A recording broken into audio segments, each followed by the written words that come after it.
welcome CLIP students to winter 2021. We are in a virtual session for a library orientation. We will get to know the Kingsborough Library. Even though the library on campus is closed, there is very much the presence of a virtual library. And what this means is students are still able to access library resources without being on campus. So this orientation is about showing everyone how you can access these resources.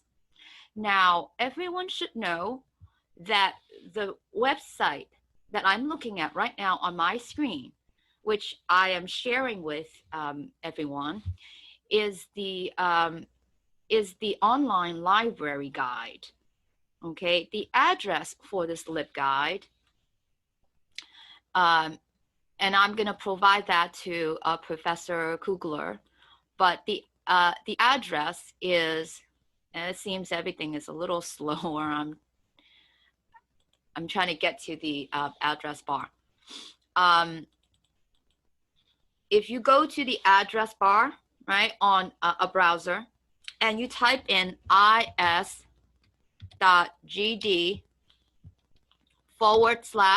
hopefully it's going to show on your screen, web library. You see, web library. Okay, no space, just web library, and then you press enter. You will get to this online library guide. Okay, and this library guide has everything that you need to access library resources. You will see on this landing page, you're going to see, exactly what I'm showing you, winter 2021. And then on the bottom, you're going to see a contact box for help. Contact the librarian for this library guide. That's me. My name is Wendy Chu. And you're going to see my office number, my phone number, 368-6564, and then my email address. Okay, you can leave me a voicemail or send me an email anytime. I will respond. I get all the voicemails immediately on my email. So either way, that's a good way to contact me. So if you have ever any questions after the session, or as you're doing research, you want some help from a librarian, please contact me, right? The contact box is right on the library guide. So with this, let's move on and show everyone how to use this library guide. You're going to see up top 3 different tabs on the screen. Yes, now we're seeing what you were talking about a moment ago. Okay, so this is for step 1, first-time users. Okay, please let your friends know, for classmates who are not here at the session, right? If they are running this online library guide, it's helpful for those people to run this module by themselves, right? It's very basic. It's a few slides, but they do tell most students what they need to know to access library resources. We're going to turn it on by clicking. Okay, so now, does everyone see what I have here with a photo ID? Yes. Okay, great. Now, this is what's new, okay? As of fall 2020, which is just last semester, it's very recent.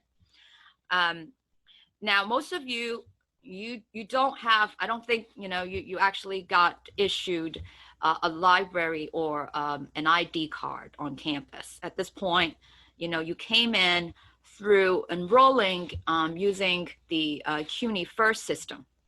So everyone, all the students, okay, that's critical. You should know that username and password, okay, when you first enroll into this class or program, the CLIP program, right? Because that system, that's the CUNY first system, require you to, have your username and password. And to remind everyone, what is the username, right? Let's see if you remember. It's your first name dot last name and the last 2 digits of your Ample ID number. Okay, and what is the Ample ID number, right? Now, this is something I think, you would get, maybe not, I don't know if you have a card with you, right, the ID card, but if not, the security office, right, or some other office on campus must have issued you your Ample ID when you first register, okay? And, when we talk about the username, it is the last 2 digits of that particular number that you have to put into the username, okay? So is everyone okay with this username, what that is? Let me just turn on chat to see if people are leaving any messages.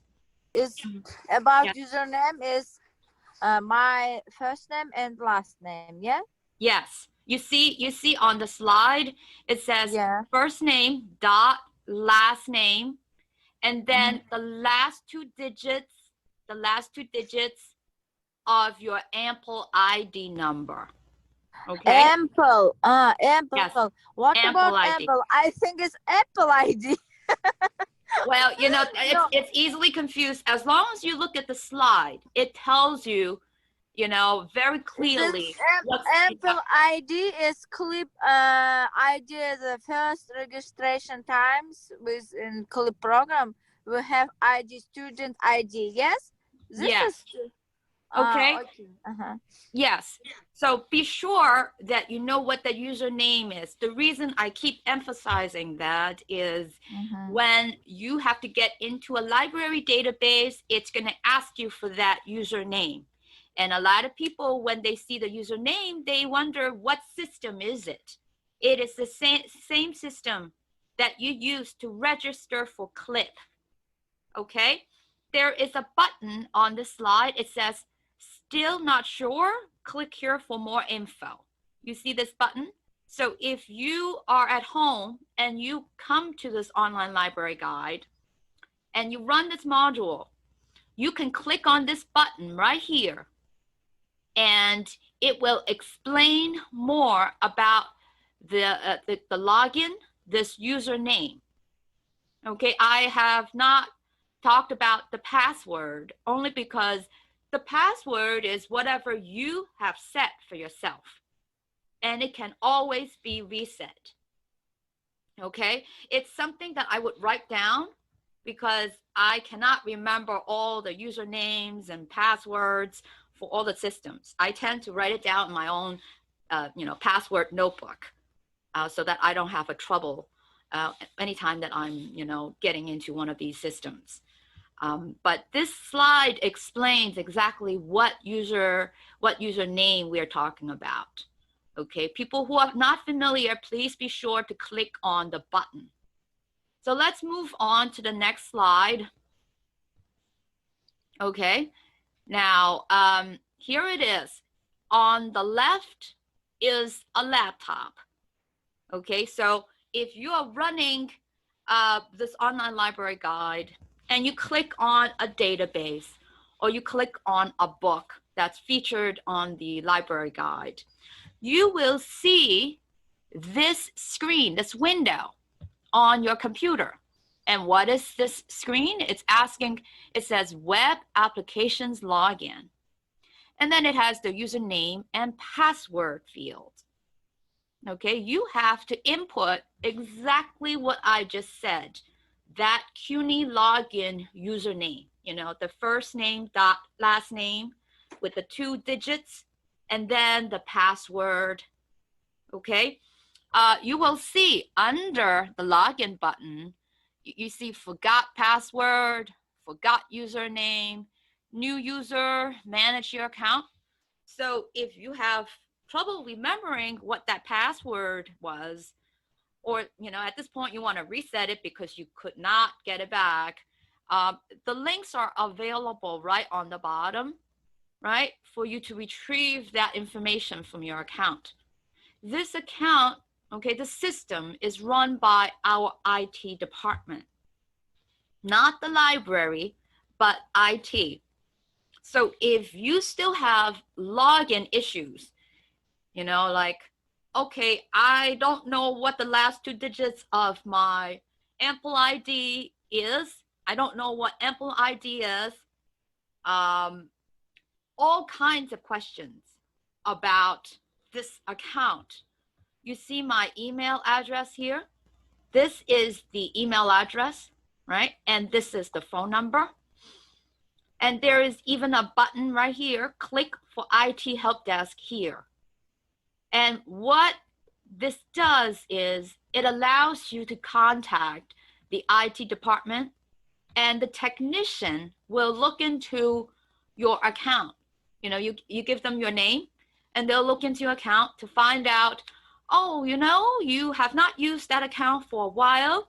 You have to reset your password, or there's a question about your registration, so on and so forth. They'll look up your account and tell you what's going on.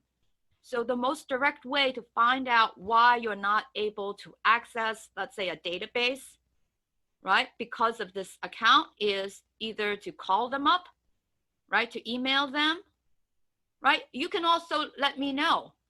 You can let me, as your librarian, know. I'm in Professor Kugler's class.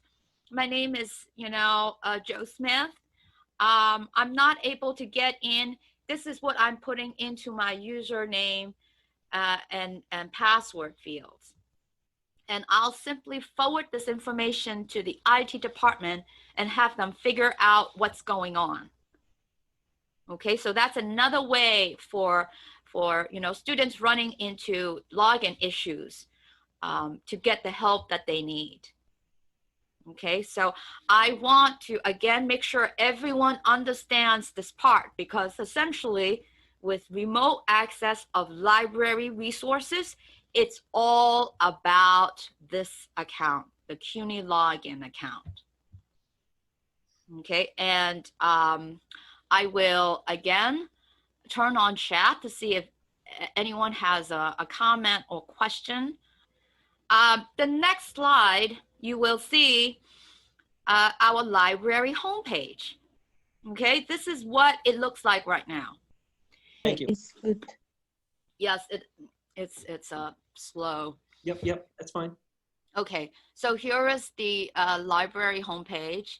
Now this slide is, it tells you what you can do on the library homepage. For students of CLIP, there's less reason to go into the homepage because I do have your class page on this library guide. But for those who want to, find out the other functions of the library, right? There are a lot of functions, not just for students of CLIP, but for, let's say, the instructors, faculty, right? And other programs, undergrads. So there are a lot of other users out there, and they all come to the library homepage. So what is available on the library homepage, if you use the slide, what you do is you just click on any of the functions on the left, you see, right? Everything is clickable on my slide. When you're running this module, you have only to click on a certain function and it will open up. Let's say I click on A to Z list of databases. It opens up a pop-up and it explains what that function is. So again, it comes in handy for a lot of the people using the library website. It allows them to know, oh, okay, this is when I need to get to all the library databases, right? This is exactly what that function is for. And of course, there are, other things, for example, this red marker, right? If you hover on the red marker, there is the same pop-up. And it also explains what especially this whole section is for. So this slide explains the library homepage. Again, less relevant for students of CLIP, but generally for all users coming to the library, right? This tells you what the page is for. So again, as far as this module is very short. That's all I need to communicate to everyone. Here is our library hours for winter 2021. You will see that, the library, again, it's closed on campus, but there, librarians are working, right, on all 7 days. Somebody is, sitting in front of a computer, making sure that, everything is running, and that if there is a question, about the library and anyone is calling the library, for those hours, we will get back to you. Okay, so again, think of me as your librarian. Contact me first, right? And I will respond back. If let's say, hey, after a whole day, you don't hear from me, which, shouldn't happen. But if it happens due to some, technical glitch or whatever, right, you will know that you can always contact the reference desk for these hours. The team of librarians, we will be here to help you. Okay, so you are not lost. So that is the module, right? Just to communicate the basics. And again, it has to do with the username and password. Very important. We want to make sure that, you know what to input into the login so that you can get to the resources. Now we're going to go to step 2, library now, because that is how you access these resources.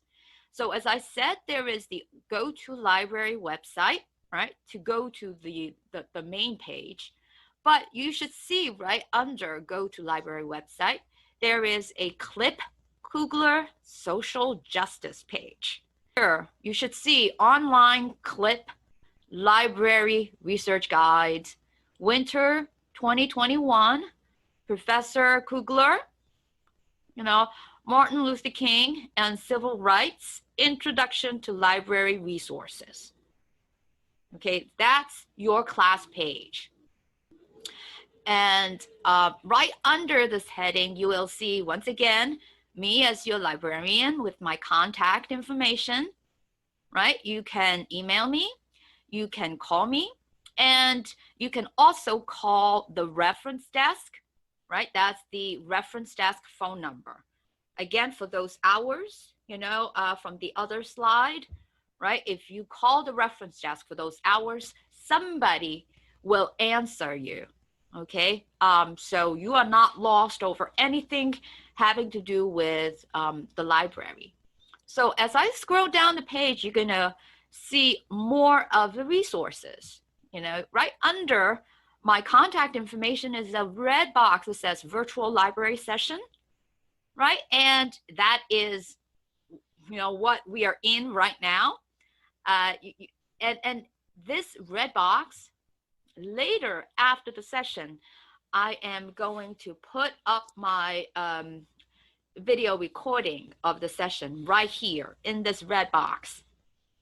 So please let your classmates know if they're not attending the session right now to refer to this video recording so that they get the benefit of the session, okay, even when, they are not here today.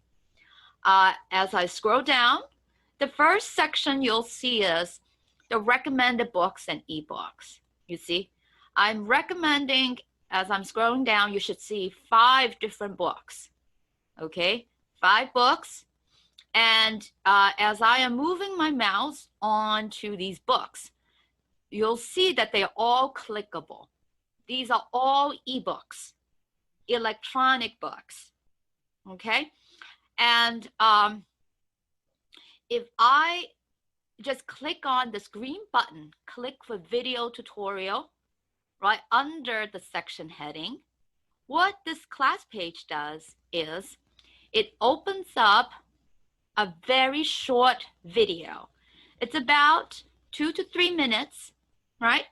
And it explains how you would open up the resources in this section. So, you know, this is for ebooks. So this video will explain what you need to do, right? If you want to, you know, check out any of the recommendations. I'm going to hide the tutorial just so that we can go down to the other sections. So the first section is on recommended ebooks. And again, another note is you see the kind of recommendations I make, they all have to do with your assignments, what you discuss in class these days on Martin Luther King, right?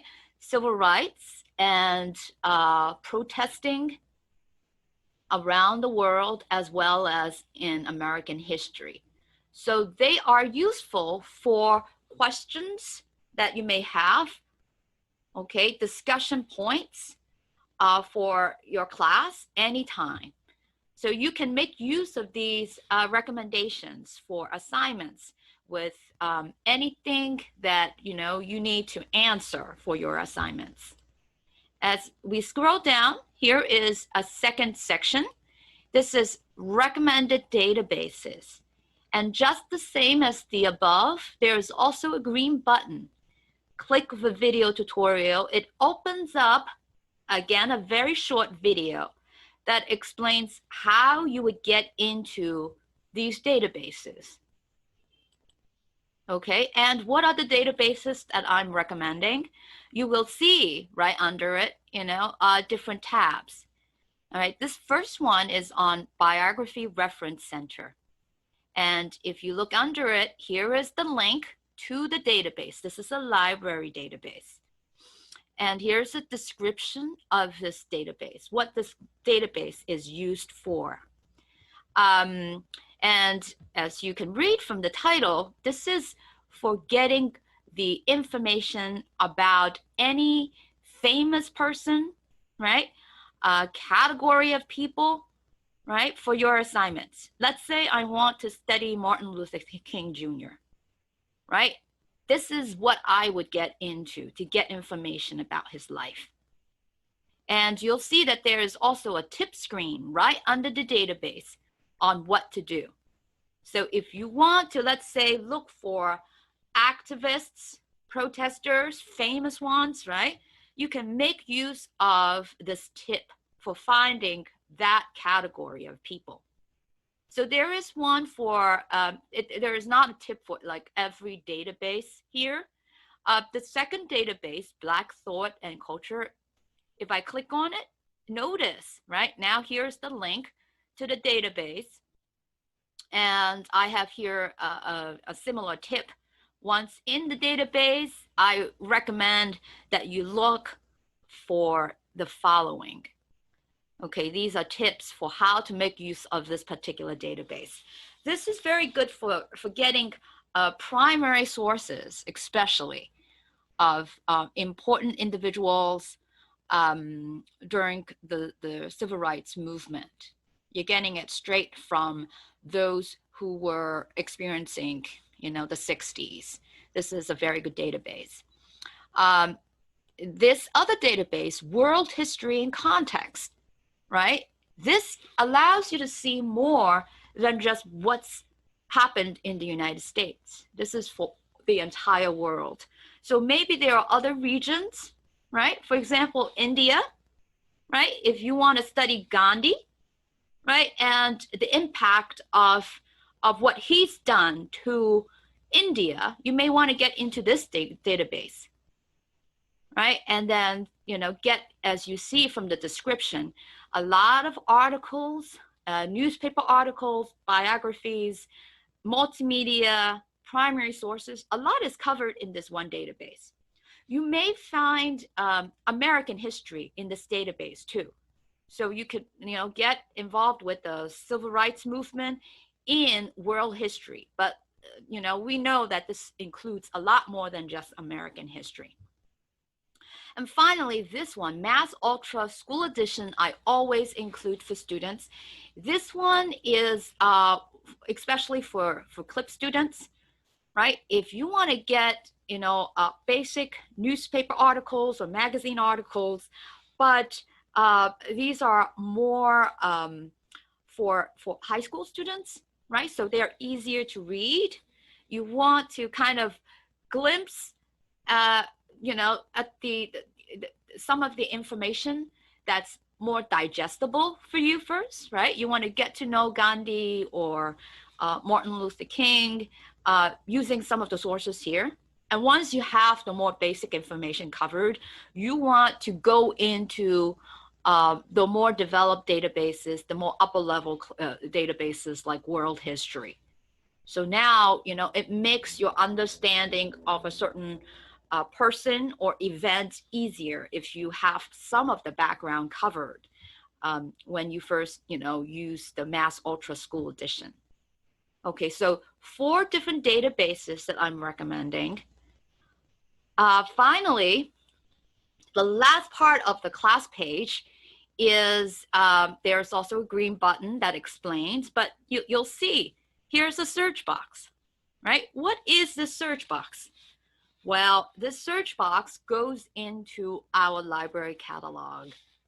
Okay, the library catalog that has connection to more than just the databases up top here, right? It has a lot more databases, a lot more books, and you just want to, this is for upper level research. You really want to see how much the library offers you when you are sitting in front of the computer, when you're doing research on a certain topic. You just want to see what our library offers you on that topic. So it's going to find all the relevant items in the different databases, whatever it has its access to, it's going to provide to you so that you can check out. Okay, so that's what the search box is for. You'll see that I provide certain subject links, you see. These are all subject links to the library catalog. So you could put in, as I suggest here, the name, right, of a person that you want to study. You could put in, a movement, a historical event, anything specific in the search box. Or knowing what, the theme of your class is, I provided you with these subject links. You can also make use of these subject links. Simply click on a subject link.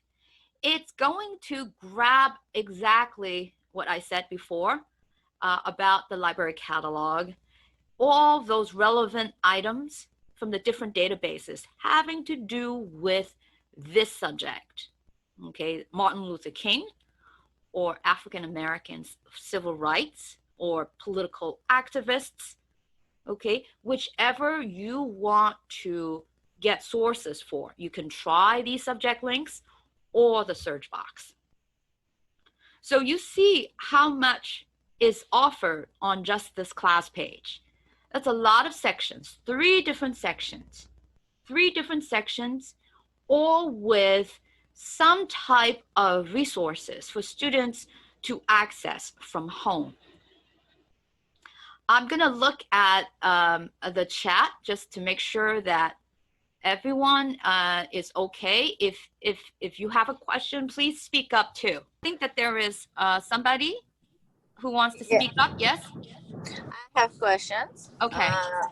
This books is electronic books, yes? Yes, they're all electronic. Yes, and these books have in your store, library store, yes? They are all from our library. They are not on the shelf. These are all electronic. That means that everyone is able to open up these books from home. And we use this book in At home. yes, and home cannot download. Yes.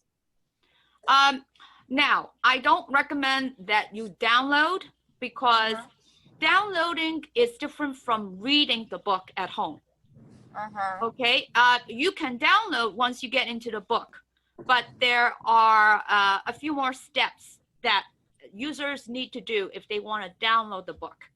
Since you asked this question, let me get into the book so that you kind of see, you know, what it looks like. Okay, I'm going to turn on the first one. Let's say this first book, Martin Luther King Jr., right? Yeah. It is clickable. I'm going to click on it. And now, very slowly. Oh, yes, I see. Yeah, you see? Right. So this is the library record, right? And you'll see, as soon as you get to a page like this with the banners like this, the blue banners, this is the library catalog. Okay, when you click on the book, you're going to get to the book record. And as you scroll down, all right, there is, you see the description that says available online.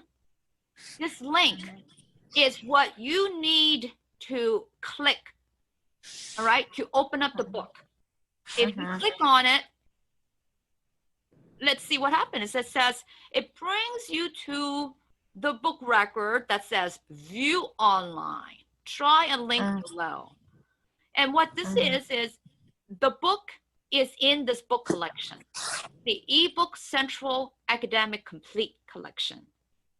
Okay, so for me to open this book, to read it on a computer, I'm going to open up this collection. I'm going to click on it. And you're going to see, again, right, the next tab, off-campus access at Kingsborough Community College. And that's not the end. It will automatically move into this window. You see this window? Yeah. Now, this is the window. Does this window remind you? Username and password. Yeah. Exactly. That is the window that we went over on that slide a little before. Okay, so I'm going to put in my own username, okay, and my password. Okay, if everything else is okay, I'm going to click on login, the button, and, you know, give ourselves, you know, a couple of seconds. And here is now the screen. Okay, so here's the book. And how do you read the book? Let's scroll down. Okay, you see the table of contents, right? Now, the table of contents in any book is where you find the different chapters, right? The pages to the chapters, you know, so that you know where to go in the book, right? And I'm going to look at the table of contents. And here is about Martin Luther King, right? Chapter 1, Becoming a Leader. It's that 1929 to 56, right? And there is also a show subsections link. I'm going to open it up. You see? And it tells you about looking at the subsections of this chapter: civil rights in the mid-1950s, the origins of the Montgomery bus boycott, right? King's early years. So these are the different subsections of chapter 1. You can go to, okay, sorry. You can go into the other chapters too, right? On the different the periods of his life, right? So again, it's up to you as you're scrolling. The March on Washington, right? You want to get into that period of time, you can just click on a link of the, you know, the link for that section. And this is what the ebook is. It's going to bring you to here is that section, the March on Washington, right? And once you get to the section, a lot of users would immediately click on the Xbox on the side panel to get rid of it. So now you have the entire book. And here is the menu bar for reading any ebook. You may want to make it larger, right? So it's easier to read. Oh, this is now too big. So here you go, right? And you can scroll slowly and read any page of an ebook. You can read it this way, right? You can read the entire book this way. You have this menu bar, and you'll see on the student with the question about download, you see full download. If you decide while you're reading the passages of this book, I really want to read the whole book. I want to download the book to my phone, right? Or to my computer so that I can do more thorough reading. You can do that with the full download. But this will require you, for people who are familiar with ebooks, you have to download, you see, the ProQuest eBook Central Reading Platform. So that would require you to take a few extra steps. One, you have to create an account with ProQuest. Two, you have to download, the platform for reading, right? And then you can, fully download this particular book. Professor Chu, Sorry, yes. Does it cost money to sign up for this ProQuest application? No. Okay, There is no money because, this is a collection that the libraries purchased for all, our users. Yes. You just have to be sure that, you have that account. And I don't know if you are able to see on this end, right? With my particular, there we go. It's blocking it, but sign out, right? Right. Settings. You have to be sure that, your account is here. Okay. And now the second thing is to make sure, you have the platform on your PC. And then you can do the full download. I apologize. So right now you're actually showing us on your screen, you're signed into an account with this ProQuest eBook Central. Yes. Do our students need to have this account just to look at the book, or they can just look at the book through the Kingsborough website? Well, exactly how we just got into this book, right? By clicking on, the title link, getting to the record from the library catalog, clicking on, and then putting in the username and password. Yes. Or, if you get past all that and you get to this page, you will see what I have on my screen. Very good. Thank you. But the difficult part to get through is if I want to download it so that I can use it on my phone, right? Or maybe I can use it on a tablet without getting online. You see, we are online right now in a Zoom session. But what happens if I want to do this reading offline, right? Then that's when, students would need to do the full download. Thank you. But again, I don't recommend it because I don't think that there is occasion for students to do full downloads of all the book recommendations.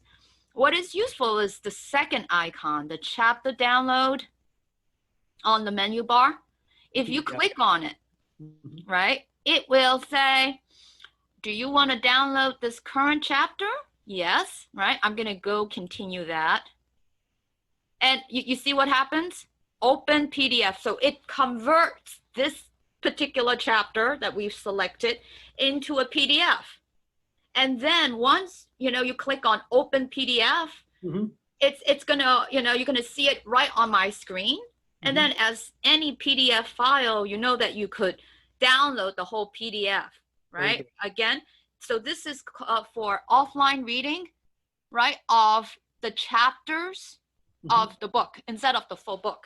And this is very useful if you are doing an assignment and you come upon this chapter and you think that, hey, I want to read this particular chapter to answer a question on that assignment. Do a chapter download instead of the full download. The full download, again, a few more steps, right? With the reading platform, with the account and settings. I don't recommend it. Do the chapter download instead. Okay, thank you. No problem. Now I'm going to close this book and come back to the class page. This is just the first book. Okay, there are, I'm going to, as you go into the different books, you'll see, they are all pretty similar. I mean, they're not from the same collection, right? But you will see that the process of opening the ebooks is very similar. It will require you to input the username and password. And once you're in the book, look for the table of contents for the chapters that you want to read. Let's open The Power of Protest. Let's see if it's from the same collection. So once again, it's going to bring you to the book record. And here's the title of the book, The Power of Protest, A Visual History of the Movements That Changed the World. Right under the title is the available online description. Very important. That tells you, hey, this is a book that I will read at home. I click on it, and what does that do? It brings you down to the section for view online. Right, and here is the book collection. Looks like it's the same collection with the link to the collection. I'm going to click on it. And is it going to ask me? It looks like it's getting straight into the collection. You see, it is still the ProQuest ebook collection. And why is it just getting into the book? Because once you input the username and password and everything is okay, it will retain the information for as long as you're sitting in front of the computer doing research for that time. Once you turn off the computer, right, once you're done with the research for the day and you shut down the computer, that information is lost. So next time when you get to the class page again and you click on a book, it's going to ask you for the username and password. It's not going to remember it. So that is why, you have only to input the username and password once. And once again, you see the table of contents, women's rights, race rights, gay rights, workers' rights. If you want to, open up the sections, right? Here is Occupy Wall Street. That's more recent. This is, I think, there you go, Gandhi's Salt March, right? So here is where you're going to click on any of these to learn about the other protests around the world. So this is a good book to get into. Could I ask you just 1 second? Just for the class to recognize, because you were talking about, this ProQuest. Oh, actually, can you go back up to where you were? Just towards the very top of the screen. Okay. It was showing information about how many pages have been PDF'd and how many pages are left. And I thought that was just something for the students to be aware of. So students can download a certain amount of information from the book, but not the whole thing, as you were talking about before. Yes. Okay. Yes. For any of these books, I mean, of course, we're using the ProQuest collection, right? And the ProQuest collection, as you see the way the platform is, you are able to do the chapter download. So anytime that you come upon chapters in these two books, right, you are able to do the PDF chapters for those two books. I think this book, Civil Rights Movement, is also ProQuest. This one, I believe so. Although, I need to get in to reassure myself. This one, I think it's, some other collection. I want to just make sure for those other collections, you will also have the choice of chapter downloads. They're from, you know, other collections. That's how much you can do. I think depending on the collection. Oh, here it is. This is from the Gale collection. So it's not Progressed. It's another book collection. And what book are we talking about? Revolts, Protests in American History, right? This is an encyclopedia. If we click on it, and then you will see, it does not look the same as the Progressed. And you notice, right, as I'm coming down, table of contents.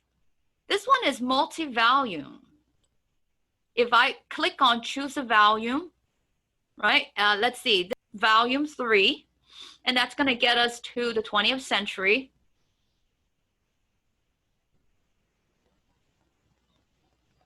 And now, you see, right, as I'm scrolling down, feminist movements, civil rights movement, there we go, right? If I want to open up that chapter, I think, you know, there we go. I'm gonna click on, you see, the little expand icon, and notice, right? It opens up the subsections of that heading. And this is where I'm going to click on March on Washington or Martin Luther King. You notice, you know, because we have a few book recommendations and you have a full class of students, some of you may use the first book, some of you may use this book, some of you may be using a database. You all have different you know, ways to access information from the library to answer questions for your assignment. So whatever you see on the screen for that heading on Martin Luther King, you're going to download everything on this page right now. So you can download it as a PDF. Okay, you can email it to yourself. You can print it out. You can do all this. You can even, you know, hear it, you know, read aloud feature, right? Hear it as you're reading. And also on the right side, right? If this is what you're doing research on, it's going to find similar items in this book collection, right? Having to do with, let's say, the civil rights movement, equality, civil rights activists, race discrimination. So a lot of the other related subject links right on the side. This is the way this platform provides you with information. Okay, so different ways to do research depending on whichever book you're interested in using. So, you know, we open up this book, we open up this book, and this one. Okay, I don't want to spend too much time on these different books, but I do recommend all 5 of them. Very good for your assignments. Okay, and, you know, try them out. If you have questions later, email me. You know, like, you know, I want to download this chapter of this book. How do you do it? You didn't explain for the session. You know, you could ask me anything about that. So we are going to close, you know, all the tabs on books now and come down to the databases. I've yet to talk about the databases. Again, 4 databases. Okay, I'm going to open up this first one, World History in Context, because it covers so much. It allows you to see, you know, really as far as what you're doing in this class, you can get into this database for, you know, pretty much everything. This, okay, with the search box. So, you know, this is the time when, you know, if you're as a student, as a researcher, the database is inquiring what it is you want to check out, right? Now, I can just scroll down to, you know, kind of browse around the database. If I don't have a topic, it provides me with the topic centers, like, you know, human rights movements, right? Democracy, right? World conflicts and wars, right? You could browse this way, countries, if you have a topic, right? Let's say Martin Luther. You see, as I'm typing in Martin Luther King, okay? And maybe civil rights movement, right? You see, it's bringing you to possible options. You can talk about Gandhi, you see, right? And let's say I'm going to stay with Gandhi. You see the different categories of information? This is what's available from this database on just Gandhi, right? You see that there are journal articles, primary sources, references. References are very useful. That's kind of like, again, getting your background information. Very, the sketch of an event, of a person. You just want to understand a little bit before diving in deeper, as a scholar. So this is always a good, category to go into first as a starting point. You have biographical entries, newspaper articles, some media, videos, audios, images. So you see what is available from this database. You can continue to scroll down. Right here is Gandhi leads the Salt March 1930, right? Or there is Indian National Movement. This is a reference entry.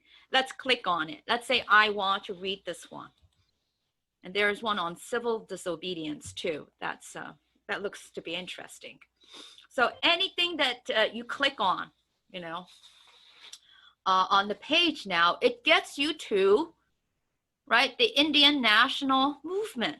And this is the Gale platform as opposed to the ProQuest platform. And you see the tools, right? Just like before, the same tools. You can do a download in PDF, right? So if you're, answering questions about the Indian National Movement, right? You may want to download it as a PDF to your PC so that you can read at length offline rather than, the instability of the internet connection. You don't have to rely on that. You can read it online without, the connection. Mm-hmm. So here is the Indian National Movement with the pictures, right? Hopefully enough for you to answer the questions. And then you see on the right side, related subject links, right? British colonies, right? British colonialism, right? All of these, very useful if you are studying that period of time. Okay, so after reading this, if you find, hey, I'd like to get to know a little bit more, you may want to make use of the related subject links. Okay, now, Professor Kugler, I don't know if you require students to know, to make citations, right? It's something that I could discuss. Sure. Okay, so aside from downloading, right, this whole article offline use, up here, there is the cite button. And this is something that all college students, they have to learn to make use of when they're doing research, because their professors in college essays require them to provide the sources. Where did it get information for the paper or assignment? So if you click on the cite button, okay, and now here is the citation. What students do is they, click on the select button, right, which is to highlight the whole citation. And then at this point, they can simply copy the citation, and paste it on a Word document on the computer, or they can export it to, some of the other places. The whole point is the professors want to know how they answered that question, mm-hmm. how they get the information, mm-hmm. okay, where they got the information. So, these days, when it comes to information literacy, right, we want to make sure that you are not grabbing information from any unknown website out there, right? You could be coming upon, you know, an anonymous website. You don't know who wrote it, but it's telling you that human beings, you know, some human beings, I think that there is a conspiracy theory about that, which is pretty laughable. But, you know, there are some reptiles in disguise, you know, for certain world leaders. Believable or not, you know, it is there. And, you know, if you read upon this website and you're taking information from that website, right? Sometimes it's, you know, just by providing that source and having that source be listed, it allows your readers, right? You're writing your college essay, your readers to discuss the sources with you. This way, this is how we kind of communicate, relate, and kind of find out, is this good information? Is that bad information? Right? This is what we're all learning in the process. And this is all from, you know, providing the sources. So this is one way, right, in getting the citation, that Professor Kugler knows that you're getting information from this encyclopedia when you're talking about Gandhi and the national movement. This is all because it's become so easy now to find information on the internet that people just Google search things, and the Google search might be good, it might be accurate information, or as you're saying, it could be some group of people just creating their own crazy ideas, and the student may not be aware of that. And for students, you know, when you're doing research, I think sometimes you, instead of using the library databases, right, where, you know, you have to pay attention to the username and password and clicking onto the library catalog, isn't that so much easier to simply use Google, you know, and then clicking on a link that Google provides, and then, oh, there you go. Here's the website that tells you about human beings made from reptiles. That's interesting. And you're going to talk about that website for your college essay. But at this point, you're writing a college essay, right? So people need to pay more attention to the kinds of sources that they're gathering, right, in their ideas for their assignments. And by providing your professors with the citations to these sources, it allows all of us to kind of, you know, in a cycle of communication, you know, a lot of back and forth over what is right information. Okay, so let's just come back to the class page, and that was this database, World History in Context.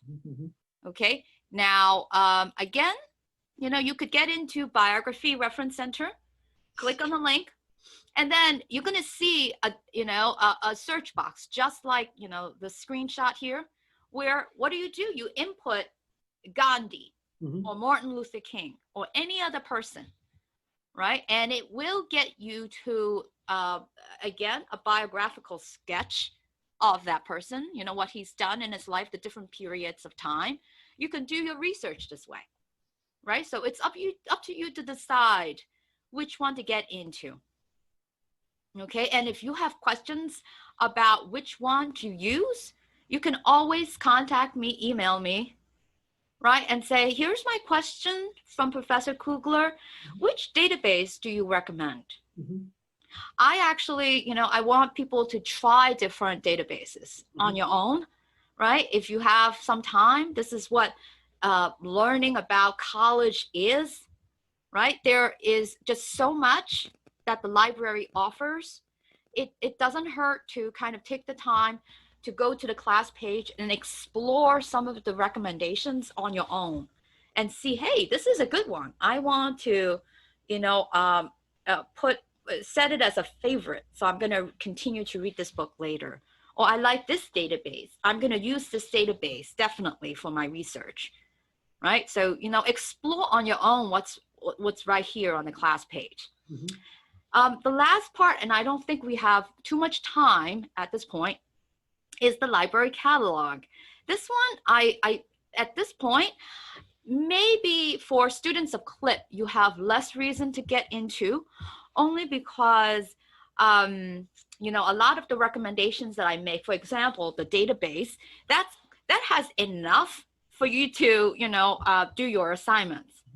This is for upper level research where, you know, as a researcher, right, as a scholar, you really want to find out everything the library has, you know, on a certain topic, right? I put in, you know, you could type in, you know, these names, but you could type in civil rights, right? Or, you know, you can type in something more specific, like the bus boycott, right? Right? The Montgomery bus boycott, right? Something very specific.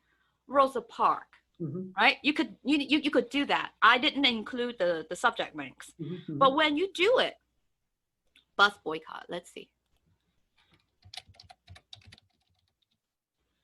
So if I just put in the Montgomery bus boycott and click on search, or, you know, click on any of these links, it will again take us back to the library catalog. Let me just get rid of a few tabs. And it is you know, slow. Give it a moment. As it's loading up, we're actually reading about Rosa Parks from a couple of different sources, and one source puts her at the front of a bus where other sources put her in the middle. And I was talking to the students about how, you know, we need to pay attention to the you know, where the information is coming from, and how do you kind of deal with conflicting information? This is not something I'm putting for you, but just how do people deal with when they have conflicting information? Well, yeah, something maybe sounds very contrite. That is a very good question, and in a way, you know, with a question like that, I hope that people start to think like a journalist, because that's what journalists do all the time, right? You have sources, and you have to find out whether or not your sources are valid, whether what they're saying is correct. So you have to double check your sources. How do you double check your sources, right? I mean, depending on what one source says, you can have to refer to other reliable sources to confirm the first source. So that's what a lot of journalists do as a way of, that's their career. So let's look at, you know, just on the bus boycott from the library catalog. That's a lot. You know, you have 6,000 plus results. Wow. Right? I mean, that's a lot of information, you see, but that's something that's, I mean, just on the bus boycott itself, right? That's understandable.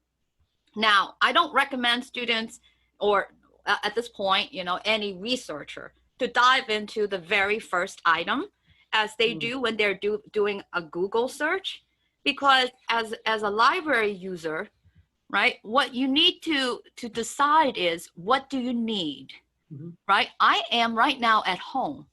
So it's less effective for me to look for items that are currently on shelf, you see, right? So, I mean, I can't get to the library. The library is off limits on campus. So I'm going to exclude, okay, currently on shelf items.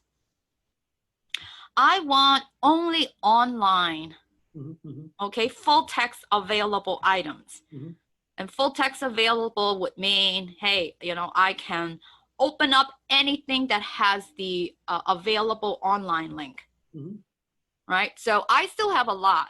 And again, the library catalog is a little slower, especially on my end, but the filters on the side, you see, right? This is where I, you know, turn on full text online for only available online items. And then sometimes you may want to check out the date period, right? You see 1951 to 2020. So again, you know, just to check on your sources, what type of information do you want? You know, let's say I am the journalist. I want primary sources, and not only just primary sources from an unknown. I want sources that are credible, right? Let's say somebody talked about the situation of the boycott because they've personally experienced it. Who was that person? Right? You might, as a journalist, think about that source. And this is where you could say, hey, I don't want somebody who's talking about it now, right? It could be a secondary source or a tertiary source. I want somebody from that time period. And this is where I could set it to maybe only items from 1951 to 1960 something, 65, Sure. right? So this is where I could set it. That way I'm looking into articles, published for that period of time straight from the sources. So some of the filters that you can do, right, on the side as a scholar, as a researcher, you can use right here using the library catalog. For the kind of assignments that you have for Professor Kugler, for CLIP students, this may be a little more complex, right? This has to do with like, how do I, hone in on the relevant results from the 6,300, right? That takes a research strategy as a scholar. And again, as a librarian, I could help you with this if this is what you're interested in. For you to get information for your assignments, I recommend at this point the databases, right, and the books that I recommend. Okay, if you have additional questions, I welcome them. So that is the amount of time. I want to kind of check the chat one last time to see if there is any comment. Are there any questions for Professor Chu? Again, it was a lot of information. That's a lot to digest. Does anybody have any questions right now? The Rada was asking about downloading, and I heard some really good, explanations about the pros and cons of doing that. Mahinor, what about you? Any questions? No. Okay, thank you. I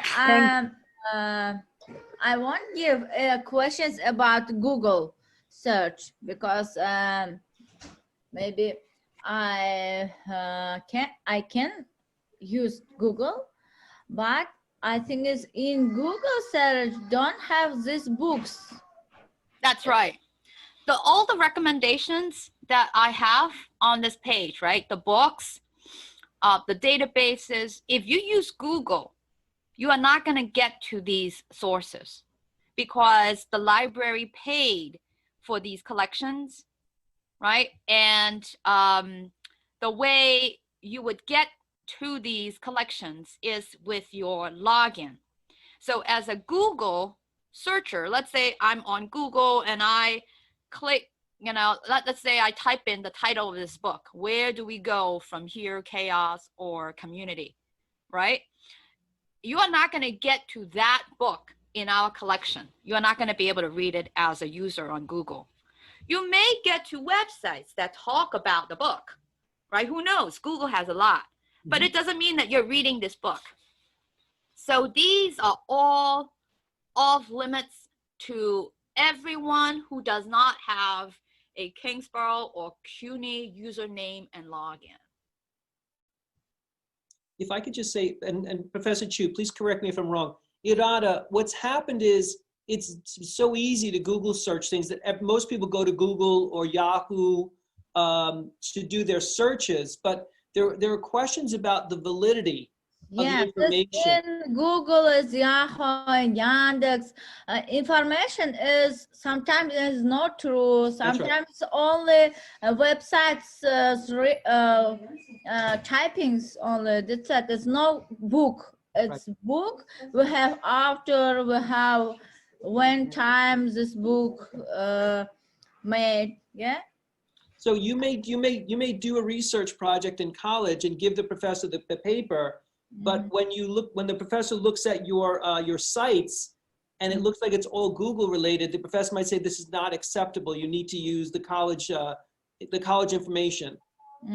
It's might be better information, more relevant. So that's part of the reason why. And again, Professor Chu, thank you very much for this. Is why we're doing this workshop today, just to kind of introduce you that this is a whole nother way of looking for information once you're in the college, once you're doing the regular research projects, Google may not be the acceptable answer. Yes, of course, one short session like this is not enough to, to give you clear ideas of all the collections. I hope that just by doing a very random library catalog search, you see how much is available also from our collections, from the library databases. It is, as a library user, that you really find out about the different books, the different journals, the different magazines and newspapers that are more credible. From the, as a Google user, you may not even recognize these different categories of information. You just want to answer your assignment, right? But coming into the databases and getting the citation, that cite tool that we, used before, it paves the way for students to kind of start to wonder, the categories of information it is, whether it's a journal, whether it's a book. Okay, so at this point, I'm gonna, leave the session so that Professor Kugler can continue with the session with the class. Just to remind everyone, if you want to contact me for whatever reason about the session, right? My contact information is on top of the class page, and that there is going to be a recording of the session in this red box on the class page